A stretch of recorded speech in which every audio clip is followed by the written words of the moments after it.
Salut tout le monde et bienvenue dans ce nouveau numéro de J'ai vu ça au cinéma. Ça faisait longtemps que je n'avais pas fait de numéro, évidemment, et là je vais rattraper un petit peu le coup en faisant plusieurs films d'un seul coup.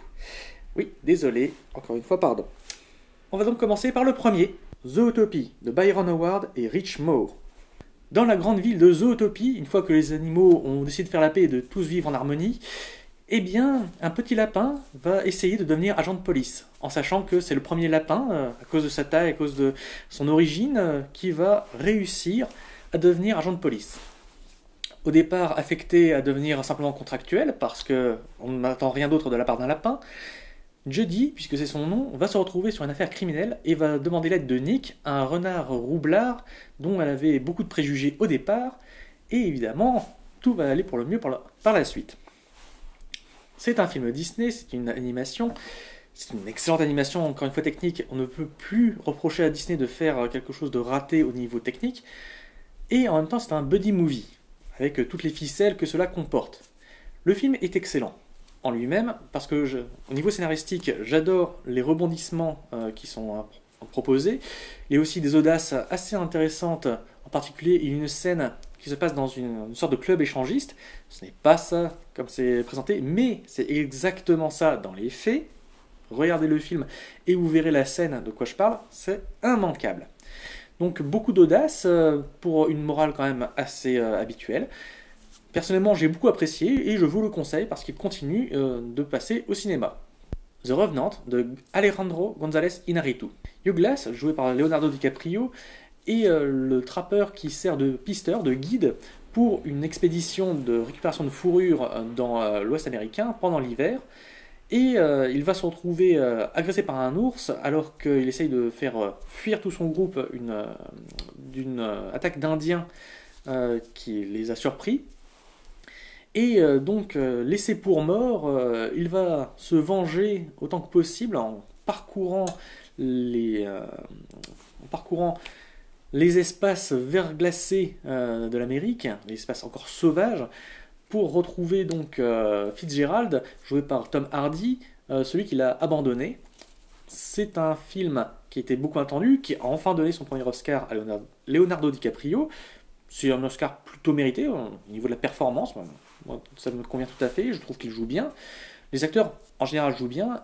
Et Alejandro González Iñárritu l'a fait un film qui est très très beau visuellement, excellent, malheureusement qui est aussi extrêmement long et contemplatif. Là où Terrence Malick me faisait profondément chier, que ce soit avec Night of Cups récemment ou bien encore avec The Tree of Life, qui était deux bandes annonces de 2 heures et rien d'autre, Alejandro González Iñárritu ici arrive à instiller une véritable poésie ambiante. Donc, un film qui mérite son succès, qui vient de dépasser le million justement grâce à la publicité que lui a donné les Oscars. Je vous conseille, sans aucun souci, mais par contre, il faut apprécier le genre contemplatif et le genre survival, puisque c'est un film de survie, et parfois un peu crasse-pec. Bon, il y a des éléments bons, il y a des éléments mauvais, globalement plutôt du bon. Chocolat, de Roche Dizem. Un noir est embauché dans un cirque pour jouer un cannibale. C'est pour faire le personnage de cannibale. Et il est repéré par un clown blanc qui essaye de remonter sur scène. Donc le clown blanc donc, s'appelle Footit et le clown noir, qui devient l'Auguste, se fait appeler Chocolat. C'est donc la tranche de vie de ce duo, mais surtout donc de Chocolat, puisque c'est un noir dans un monde majoritairement blanc, qui est en train de découvrir aussi les noirs, puisqu'on a une séance de l'exposition universelle et donc des os humains, chose très, très honteuse aujourd'hui.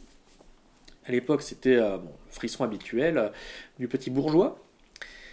Le film est bon, il est correctement réalisé, Roche Dizem n'est pas un tâcheron, loin de là. On sent quand même qu'il a choisi ce sujet-là pour effectivement son vécu personnel, parce que il met beaucoup de pathos dans le personnage Chocolat. Alors il ne le sanctifie pas, loin de là, ça reste un coureur de jupons, un joueur, un buveur. C'est aussi quelqu'un qui se révolte et qui échoue à la fin, tout en ayant triomphé d'une certaine manière, puisqu'il a réussi à faire accepter l'idée qu'il puisse y avoir des Noirs dans la France de la fin du 19e siècle, début du 20e siècle. C'est donc un film de transition, c'est un film transitionnel, c'est un film aussi d'amitié et de haine, de rivalité, assez bien mené. Le duo entre Omar Sy et celui qui joue Foutit, James Thierry, voilà, ça y est, j'ai retrouvé. Donc ce duo-là marche bien et il est très convaincant. Le film malheureusement ne dépasse pas le côté justement, c'est tellement triste d'être noir dans un monde de blanc. Bon, hélas, mais ça reste quand même un très bon film. Je vous le conseille, je lui mets facilement un 7 sur 10. Donc n'hésitez pas, vous pouvez aller voir ce nouveau film de Roch Dizem qui justement s'impose bien dans le paysage cinématographique français. Deadpool de Tim Miller. Wade Wilson est un mercenaire complètement dingue qui est amoureux d'une fille elle aussi assez exubérante et malheureusement atteint de Scoomoon à un stade sacrément avancé. Il participe à une expérience militaro-pharmaceutique pour faire de lui un super-héros. En effet, c'est sa dernière chance avant d'être tué par le cancer et il a bien envie quand même d'avoir un petit peu d'avenir.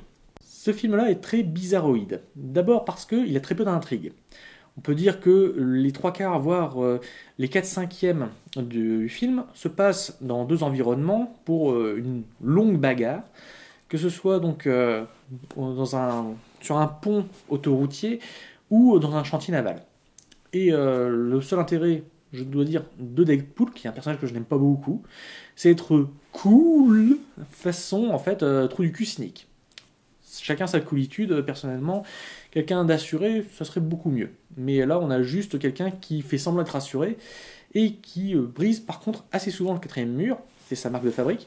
Ça, c'est plutôt chouette. Ok, moi j'aime bien. Mais le problème, c'est que c'est un film qui ne va pas très loin. Voilà. C'est pas un film qui donne un personnage intéressant. C'est pas un film qui donne une intrigue intéressante. Ce n'est pas la grandeur épique des X-Men, même si on trouve quelques X-Men, 2 en l'occurrence, et c'est bien souligné, lampshade hanging par Deadpool. Le film se laisse voir, mais sinon, il reste pas en fait. C'est plutôt un film d'introduction d'un personnage qui apparaît là un peu de nulle part. Il est à moitié dans le Marvelverse cinématographique de Avengers, tout ça. Il est un petit peu aussi dans X-Men. Il essaie de faire une jonction entre les deux. Et justement, par son habilité à briser le 4e mur, c'est-à-dire à faire comprendre que son personnage est dans un film et qu'il en est conscient qu'il est dans un film, conscient qu'il est regardé par un public, ben, justement, ça permet de bien mélanger le tout. Mais sinon, c'est vraiment le genre de personnage qui, en fait, est un personnage qui fait chier quand on n'est pas de son côté. C'est typiquement le genre de personnage que je ne peux pas blairer, que je ne peux pas supporter, quand, justement, il serait dans un groupe. C'est une des raisons pour laquelle, personnellement, ça ne m'a pas gêné qu'on lui ferme sa grande gueule dans Wolverine, Origins. Ce film-là, techniquement, il est correct. Il joue bien de ses défauts, comme s'il en était conscient. Tant mieux, d'ailleurs, tant mieux. Mais sinon, non, ça fait partie de ces films Marvel qui m'ennuient plus qu'autre chose. Franchement, ils ont perdu leur alchimie il y a quelques années, et pour moi, ils ne l'ont pas encore retrouvé. Ave César de Joel et Ethan Cohen. Le retour des frères Cohen. Le réalisateur à 2 têtes a encore une fois fait un film satirique. Personnellement, j'aime bien les frères Cohen. Et de quoi ça parle? C'est l'histoire d'un studio de cinéma californien dans les années 50. Donc avec tout ce qui peut avoir de sous-tendu, comme le macartisme, le communisme chez les scénaristes, la question de Dalton Trumbo, film qui n'est pas encore sorti en France, mais qui promet d'être intéressant. C'est aussi l'histoire d'un fixeur, hein, c'est-à-dire quelqu'un qui règle les problèmes des studios. Par exemple, quand il y a un scandale sexuel ou quand il y a une star trop bourrée, il vient s'en occuper. Joué par Josh Brolin, très bon Josh Brolin, qui est toujours magistral quand il s'agit de faire un personnage fermé de l'extérieur mais assez tendre à l'intérieur. Un type de personnage typiquement écrit par les frères Cohen. On a George Clooney qui fait vraiment le clown. Comme il n'a plus rien à prouver, en fait il n'a plus rien à perdre, donc il en profite pour faire une star de cinéma conne et décomplexée, qui sera enlevée. Le film, dans la filmographie des frères Cohen, se situe plus aux côtés de Bird After Reading, c'est-à-dire que c'est en fait un petit film, un film de peu de portée et d'ambition, mais qui se suit, qui se déroule et qui, en fait, est plus un film de détails. Quand vous connaissez un petit peu le cinéma, ou quand vous ne le connaissez pas encore mais que vous le découvrez à travers ce film, vous pouvez remarquer des petites touches qui indiquaient qu'est-ce que c'était le cinéma, qu'est-ce que c'était que les États-Unis d'Amérique et le microcosme californien, hollywoodien de l'époque. C'est par petits éléments. Vous avez donc les films de comédie musicale, façon Ginger Rogers ou Fred Astaire. Vous avez les films aquatiques, vous avez les films de pirates, vous avez les films de péplum, justement, qui le film Ave César, c'est le film de péplum du studio. C'est très intelligent. Il y a des scènes qui sont à mourir de rire. La scène que tout le monde va retenir, c'est la scène des trois prêtres chrétiens et du rabbin pour discuter du personnage de Jésus dans la représentation du film Ave César. Cette scène-là est excellente. Elle est super drôle. Elle est malheureusement, bon, sur beaucoup de points, mais c'est le temporel qui veut ça. C'est assez au désavantage de la question spirituelle, mais en même temps, c'était ça le but, de montrer que les prêtres, toutes religions confondues, sont avant tout des êtres humains et qu'ils peuvent passer au-dessus des choses qui sont de leur ministère. Alors ce ne sera pas un grand chef-d'œuvre, c'est malgré tout un très bon film, parce que justement, c'est un film qui, sans avoir une grande portée, est quasiment parfait. Il n'y a rien à enlever ou à rajouter. Tout fonctionne, tout se déroule, tout représente ce qu'il faut. Et je veux dire, quand on est à ce niveau-là de maîtrise, ça mérite d'être vu. Ça mérite d'être vu par vous. Je vous invite donc à aller voir Ave César des frères Cohen. Les Innocentes de Anne Fontaine. Dans la Pologne de l'immédiate après-guerre, après la Deuxième Guerre mondiale, une jeune femme de la Croix-Rouge française est appelée dans un couvent par une des sœurs pour soigner une sœur malade, une bonne sœur malade. Et il se trouve qu'en fait, elle est enceinte.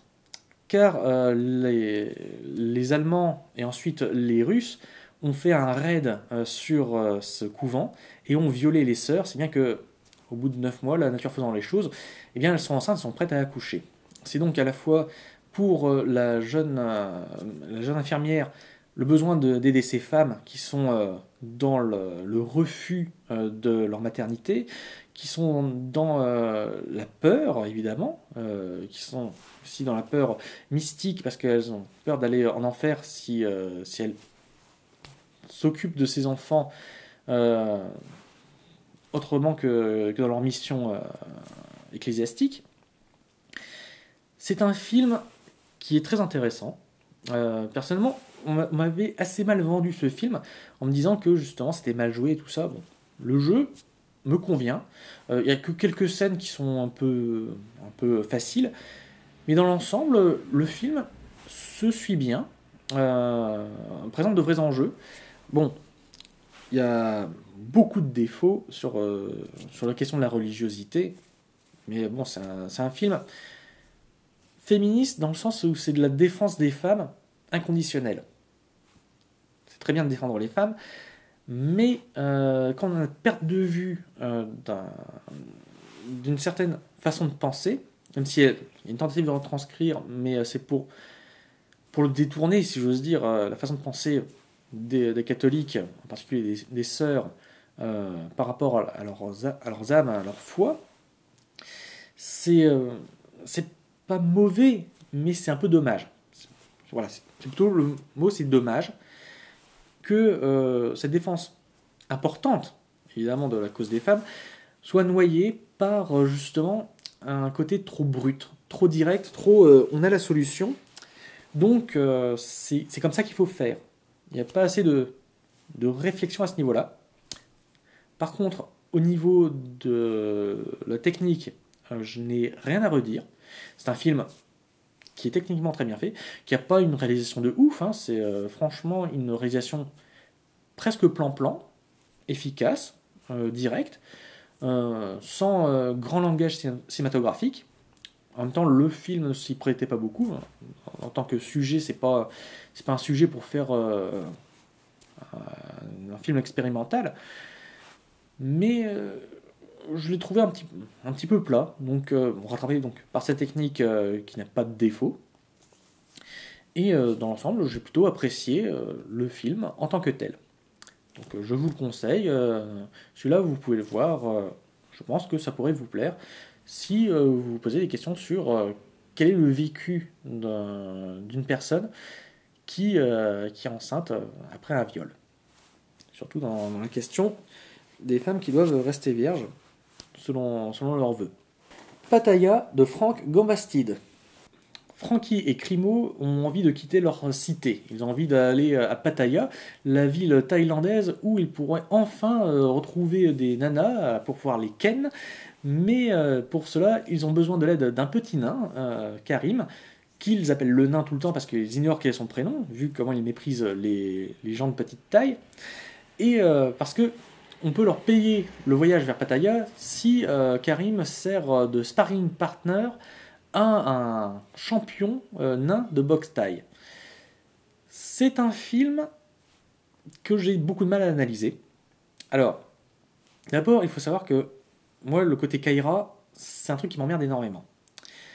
C'est un film quand même qui joue sur le côté racaille de banlieue de cité HLM, et pas pour la valoriser, mais vraiment pour montrer le côté assez minable de certains personnages Kaira, aussi une certaine noblesse pour d'autres éléments. Donc il y a du bon et du mauvais là-dedans. Il y a quand même un truc qui me gêne beaucoup, c'est l'humour qui est dedans. J'arrive pas à rentrer dedans. Donc, vraiment, sur le fond, je ne pourrais pas être objectif. Je me dirais juste, le pipi caca et les gros mots, au bout d'un moment, ça lasse. Ensuite, il n'y a pas que ça. Il y a des éléments qui sont intéressants. La réalisation est plutôt bonne. J'avais apprécié Les Kaira, donc de Frank Gambastide, son premier film, parce que justement, il y avait une réalisation qui était assez intéressante. Il y avait quelques questionnements cinématographiques, dans la grammaire cinématographique, comment est-ce qu'on construit un plan et tout ça. Là, il réessaye ça. C'est plutôt sympathique. Il y a franchement de bons moments. Mais l'ensemble, pour moi, était trop moyen. C'est dommage. Donc, je vous invite à vous faire votre propre avis. Mais simplement, si vous n'êtes pas réceptif comme moi à l'humour spécifiquement de banlieue française, vous allez avoir plus de ouais, quoi, comment que de vrai rire. C'est plus du ricanement que du rire que j'ai eu. Donc faites-vous votre propre avis. Sinon, j'avoue que j'espère voir un film de Frank Gambastide, cette fois qui se passe hors du contexte de la cité, d'une cité française, afin justement de voir comment est-ce qu'il pourrait utiliser sa mise en scène. Parce que je pense qu'il pourrait avoir un truc intéressant à montrer là-dedans. Pourquoi pas. Spotlight de Tom McCarthy. Boston, années 80-90, l'affaire des curés pédophiles va éclater, parce que justement, le groupe d'investigation du Boston Globe, l'équipe Spotlight, va tomber dessus et va développer, à la suite justement de la volonté du nouveau rédacteur en chef, ou équivalent venu de Floride, qui voudrait creuser le sujet. Le film a gagné l'Oscar du meilleur film. Ce n'était pas mérité, parce que c'est un film d'un classicisme assez navrant, par rapport à la récompense, j'entends. Si ça avait été un film sans récompense, juste avec nomination, pourquoi pas, j'aurais dit, ouais, ok, oui, pourquoi pas. Mais là, ça donne vraiment l'impression qu'en fait, le film a gagné son Oscar simplement pour une question politique. Au niveau de la réalisation, c'est bofique, c'est très bof. Au niveau de la performance d'acteur, même avec Michael Keaton, ça donne pas énorme, hein, c'est moyen, c'est correct, hein, mais pas plus. Et au niveau de l'enchaînement, c'est tellement dans le côté l'Église est super puissante et super maléfique que ça dessert son propos. Je veux dire, à ce niveau-là, oui, on se pose la question, comme se posent certains personnages dans le film, comment ça se fait que ça n'ait pas éclaté. Je veux dire, si c'est à ce point visible, c'est qu'il y a un truc qui va pas dans la narration elle-même. Bref, soit l'Église est puissante, soit l'Église est impuissante, mais là, il y a un truc qui ne va pas. Bref, ce film-là ne va pas droit, si j'ose dire, et n'a pas mérité son Oscar. C'est surtout là-dessus que je vais insister, mais c'est un film qui est un bon film, et qui techniquement, oui, prenons-le comme tel, mais jusqu'à aller mériter la récompense suprême aux États-Unis, il y a quand même un monde assez énorme. Donc là-dessus, non, Spotlight, sympa, intéressant. Pas un grand film, c'est pas Les Hommes du Président, hein, c'est un film sur le journalisme, mais trop à s'auto-congratuler d'avoir les meilleurs journalistes du monde. Il est pas mauvais, il est pas mauvais du tout, mais il ne méritait pas son Oscar, surtout face au film qu'il avait en face. Donc plutôt du moyen, ouais, du moyen. Saint-Amour de Gustave Kervern et de Benoît Delépine. Bruno est un fils d'agriculteur qui n'a pas envie de reprendre la ferme et qui se noie un petit peu dans l'alcool avec son pote Vincent. Jean, le père de Bruno, lui, se désole de ne pas voir son fils vouloir renouer avec la tradition familiale. Et ils vont tous les deux embarquer dans un taxi conduit par Mike, qui vont faire donc la route des vins, puisque au départ, Bruno fait la route des vins dans le salon de l'agriculture à Paris, en allant voir tous les stands, tandis que là, ce coup-ci, ils vont faire la vraie route des vins en entier. Un road movie français avec la réalisation de Épine et Kervern. C'est l'amour du terroir, de la bonne bouffe, du bon vin. C'est formidable. Joué en plus par des acteurs qui sont excellents. C'est pas seulement parce que ce sont de bons acteurs, c'est parce qu'ils font une prestation qui est très bonne aussi. En particulier Depardieu, j'ai des amis qui connaissent Depardieu et qui ont dit qu'il avait perdu le feu sacré. Quand il est dirigé par des gens qui aiment ce qu'il aime, c'est-à-dire la bonne bouffe, le bon vin, le plaisir du terroir, c'est vraiment ça ce qui ressort, l'amour du sang de la terre par le vin, par la vigne. Ce film-là est super bon, et Depardieu dedans est bon. Boulevard est génial, franchement une de ses meilleures prestations, tout support confondu. Il y a Vincent Lacoste aussi, donc qui joue le troisième larron, le taxi embarqué malgré lui, qui joue le parisien bobo un peu détaché, un peu je m'en foutiste, et qui a beaucoup de choses à révéler, et qui le révèle bien. Donc franchement, un très bon boulot là-dessus. Chose assez rigolote, bon, il y a toujours dans les seconds rôles des personnes qui jouent pour Delépine et Kervern. Ces réalisateurs-là sont vraiment les acteurs pour lesquels on a envie de jouer. Ça se voit, parce que tout le monde veut bosser avec eux. Il y a Caria Mastroianni, il y a même Ovidi dedans, dans un petit rôle, c'est assez rigolo. Au niveau de la réalisation, c'est une réalisation très brute, comme ils le font d'habitude, mais avec leur gimmick habituel.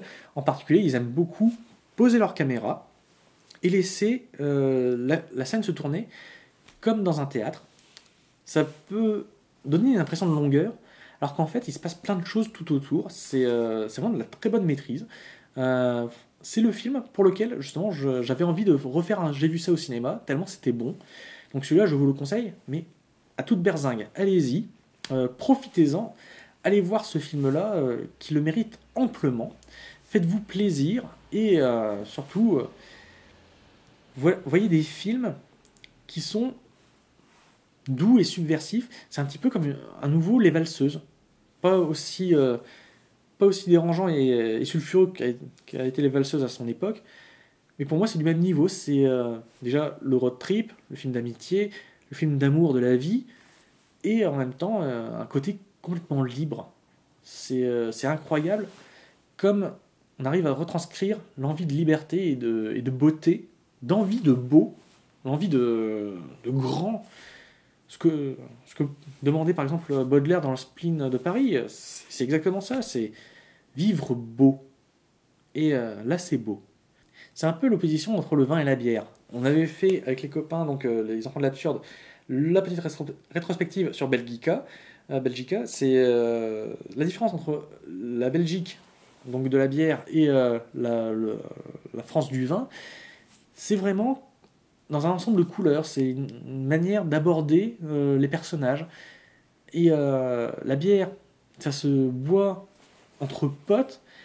Le vin, ça se déguste entre amis. Dégustez ce vin cinématographique, il vous coulera dans la gorge, c'est de la culotte de velours. La 5e vague de J. Blakeson. Le monde a été envahi et détruit par les extraterrestres. Alors, ils ont envoyé une sorte de peste, ils ont envoyé des catastrophes. Donc, 4 vagues qui sont venues pour balayer petit à petit l'humanité. Et puis arrive la 5e vague, celle des traîtres, celle des agents, puisque les extraterrestres se cachent dans des corps humains.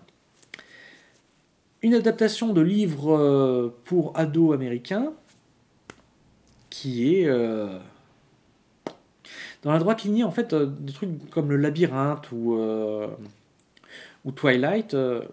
C'est un mode qui n'est pas très abouti. Alors moi, ce que j'apprécie dans ce genre de truc, c'est de repérer quels sont les gimmicks qui réapparaissent dans ces séries-là. C'est-à-dire quelle est l'essence de ces séries. On en trouve pas mal parce que justement, c'est toujours un personnage féminin fort qui va bouger l'action. Dans Twilight, c'était Bella, entre guillemets, donc là je mets des gros guillemets évidemment, parce que Bella était aussi forte que mon petit doigt est un pouce.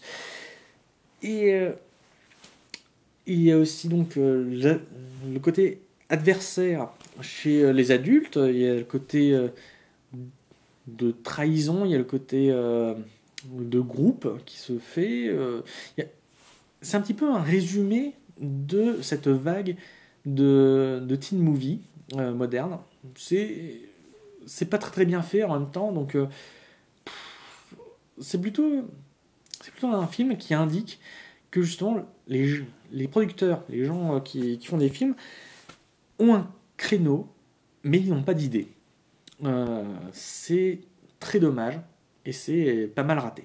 Star Wars 7, le réveil de la force de J.J. Abrams. Toute la hype est passée, tout a été dit sur ce film. Est-ce que j'ai quelque chose à rajouter? Bon, vous avez vu mon petit coup dans le rétro, et allez, je vais un petit peu me vanter, mais j'avais raison sur pas mal de points. J.J. Abrams ne prend pas de risque, il a fait un épisode 4 en nouveau. J.J. Abrams fait des plans J.J. Abrams, c'est-à-dire que tout ce qui est important, il finit par le casser.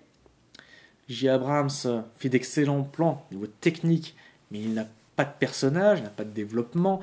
Il a aussi des trucs qui sont complètement what the fuck.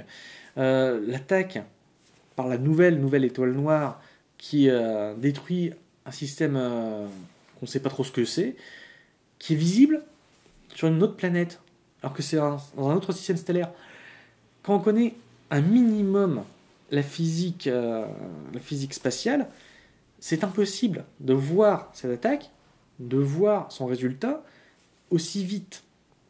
C'est vraiment mettre l'image à la place de l'intérêt. Alors évidemment, non, comme c'est la guerre des étoiles, ça fait piou-piou dans l'espace, bien sûr. Donc c'est pas de l'art de science-fiction.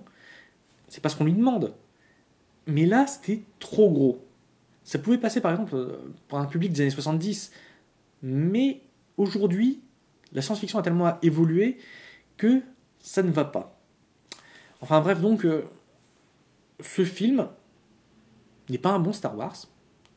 C'est un film correct. C'est plutôt un film... Vraiment, on pose les questions et on verra ensuite si on y répond dans le 8 ou dans le 9. Si, je voudrais signaler une chose. Ce film a enterré le personnage le plus badass, le plus intéressant, le plus développé, ayant le plus de développement possible. Évidemment, je parle de Mara Jade. Mara Jade n'apparaîtra plus jamais dans l'univers Star Wars. Voilà, cette longue vidéo sur plusieurs films vient de se terminer, donc je vous souhaite une excellente journée et j'espère vous revoir bientôt quand on se reverra au cinéma.